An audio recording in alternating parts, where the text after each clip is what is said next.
सभी को राधे राधे। आपका नीलम के चैनल में बहुत बहुत स्वागत है। अगर आपने अभी तक हमारे चैनल को नहीं सब्सक्राइब किया है तो प्लीज़ ज़रूर सब्सक्राइब करिए, मुझे बहुत ज़्यादा प्रेरणा मिलेगी। और आज हम आपको कार्तिक मास की आंवला नवमी उसके बारे में बताएंगे, उसका क्या महात्म्य है और उसकी पूजा व्रत कथा सब कुछ। तो सुनिए आंवला नवमी। ये व्रत कार्तिक शुक्ल पक्ष नवमी को आंवला नवमी नाम से विख्यात है। सतयुग का प्रारंभ भी इसी दिन हुआ था। इसी तिथि को गौ, स्वर्ण, वस्त्र आदि दान देने से ब्रह्म हत्या जैसे महापातक से भी छुटकारा मिल जाता है। इस दिन आंवले के वृक्ष की पूजा की जाती है। पूजन विधान से प्रातः स्नान करके शुद्ध आत्मा से आंवले के वृक्ष के नीचे पूर्व दिशा की ओर उन्मुख होकर षोडशोपचार पूजन करना चाहिए।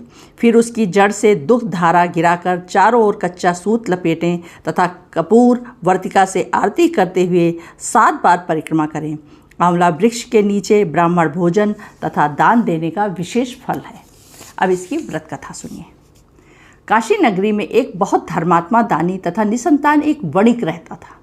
वे पति पत्नी दोनों संतान के अभाव में दिनों दिन कातर तथा मलिन होते जा रहे थे। कुछ समय पश्चात वैश्य की पत्नी ने कहा कि यदि किसी पराये लड़के की बलि भैरव के नाम से कर दो तो वह पुत्र कामना अवश्य पूरी हो जाएगी।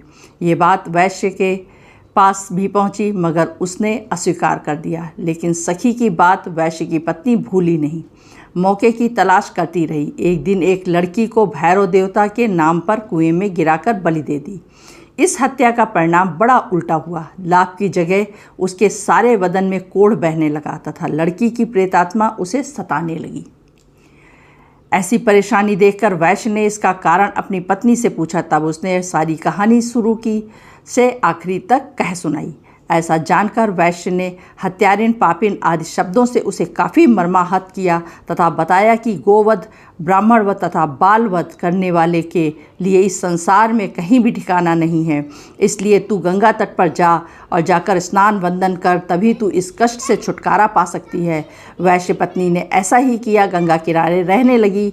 थोड़े ही दिन बीते थे कि एक दिन गंगा जी वृद्धा स्त्री का रूप बनाकर आईं और कहने लगीं कि दुखिया, तू मथुरा नगरी में जाकर कार्तिक नवमी का व्रत रखना तथा आंवला वृक्ष की परिक्रमा करते हुए पूजा करना।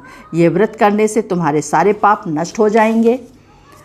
घर आकर अपने पति से उसने सब बात बताई और आज्ञा लेकर मथुरा जाकर विधिवत व्रत रखकर पूजन किया। ऐसा करने से भगवान की कृपा से दिव्य शरीर वाली हो गई और पुत्र लाभ कर गोलोक को प्रस्थान किया।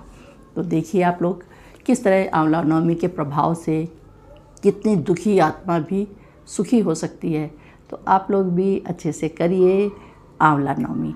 अब हम आपको दूसरे व्रत त्यौहार में मिलेंगे। तब तक आप लोग अपना ध्यान रखें, स्वस्थ, सुखी व प्रसन्न रहें। राधे राधे।